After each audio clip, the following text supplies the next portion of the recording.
9h30, 11h sur Europe 1. Culture Média. Thomas Hill. Et on démarre bien sûr cette émission avec la session de rattrapage de Jean-Luc Lemoyne. Et Jean-Luc, ce matin, nous recevons donc Antoine Monin, directeur général de Spotify pour la France et le Benelux. God morgon, mordu. Tac. Au moins, il y a quelqu'un qui parle suédois dans ce studio. Mais oui, Spotify, c'est suédois. Hein. Ouais. Dites-moi, Antoine, j'ai entendu dire que ça marchait pas trop mal, cette petite PME. C'est bien, vous êtes content? Vous arrivez à passer quelques restos en note de frais? Ouais. Bon, petite explication pour ceux qui connaissent pas les plateformes musicales comme Spotify. Enfin, Spotify, comme dit Anissa. Ce sont des plateformes qui regroupent toute la discothèque mondiale, plus plein d'autres trucs comme les podcasts. Ouais. Donc Antoine, parlons peu mais parlons bien. Est-ce qu'il y aurait moyen de mettre en avant ma rubrique sur la plateforme? La mettre en page d'accueil partout dans le monde. Ah, carrément. Ah, oui. Surtout si elle est en suédois. Même ils comprennent très bien. Mais en ça tout cas, langage elle y est. On universel. peut vous écouter sur Spotify. On peut. Ouais. Non, je vous oblige à rien, Antoine, mais je vous préviens, j'ai un extrait de vous qui vous met pas spécialement en valeur.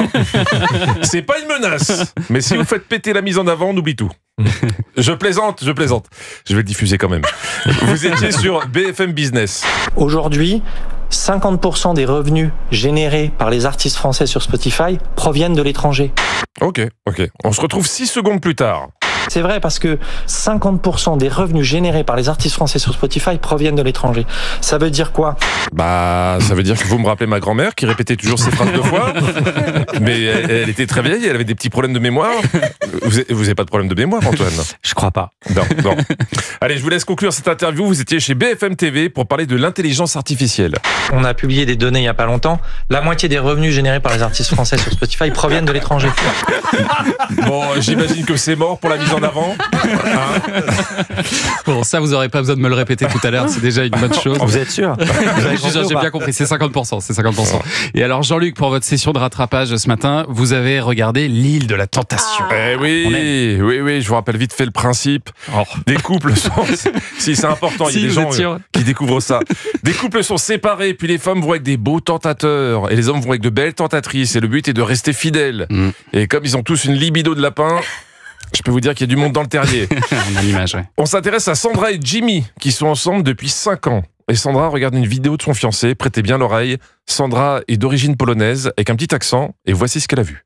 Ça me fait un petit peu mal de les voir, de voir une fille qui lèche son cou. Mais... Non, pas son cul, son cou. Non, calmez-vous dans le studio, c'est à cause de son accent. Après, sur l'île, c'est vrai qu'il y a plein de jolis petits coups. Et comment résister aux petits coups bien doudous. Mais de son côté, Jimmy n'est pas trop rassuré non plus. En voyant des images de sa compagne, il explique pourquoi. Elle est très séductrice. Donc elle est trop séductrice au quotidien. Au quotidien. Et Au comment est-ce que quotidien, tu fais quand pour elle le- sort de son côté. Je résume. Quand elle est avec lui, c'est une sainte. Mais quand elle sort seule, c'est ambiance carglass. Il se dit que tout le monde peut y injecter sa résine. Non. Enfin, c'est ce qu'il dit, lui. Normalement, les couples viennent sur l'île de la tentation pour se faire connaître. Non, pardon, pour tester leur fidélité. Normalement, mais pour Arnaud, je suis pas sûr. Est-ce que tu penses que j'ai une vidéo pour toi, Arnaud? J'espère. Tu espères? Ouais. Vous avez entendu? Le mec espère avoir une vidéo où sa femme se frotte à un autre gars. On part sur des bonnes bases. J'espère. Pouvoir me venger derrière. C'est ça. Gros coup dur, il n'y en a pas eu. C'est quoi ce casting pourri? Qui a casté un couple fidèle?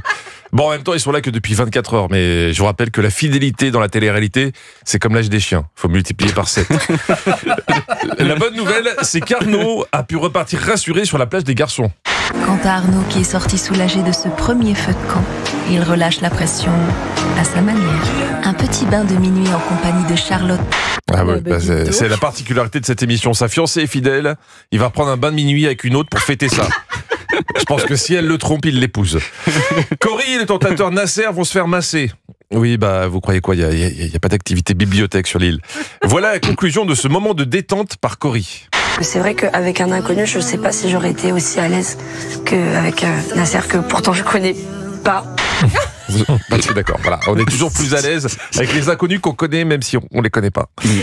Cette émission nous apprend beaucoup, en fait, sur le sentiment amoureux. Ouais. À quoi tient l'amour, d'après vous? Qu'est-ce qui rapproche un homme et une femme? Penser la même chose? Être d'accord sur de grands principes ou autre chose? En plus, j'adore les bougies. Moi, je suis trop chez Moi moi. aussi, j'ai plein de... Mais arrête de me dire tout le temps, moi J'ai aussi. plein de bougies chez moi. Enfin, on pense un peu pareil. C'est cool. Je suis contente. Ouais. À quoi bon avoir les mêmes goûts littéraires ou artistiques? Le plus important, c'est quand on pense un peu pareil sur les bougies. Tu aimes les bougies? Oui. On se marie? Oui. Et si on faisait la cérémonie au rayon bougies de chez Maison du Monde? Oui. Allez, la suite bientôt. Oh, c'est beau, toutes ces histoires d'amour. Hein. Ouais. C'est touchant, hein, c'est touchant. Ouais. L'amour, On aime l'amour. frappe à votre porte. Merci Jean-Luc Lemoyne.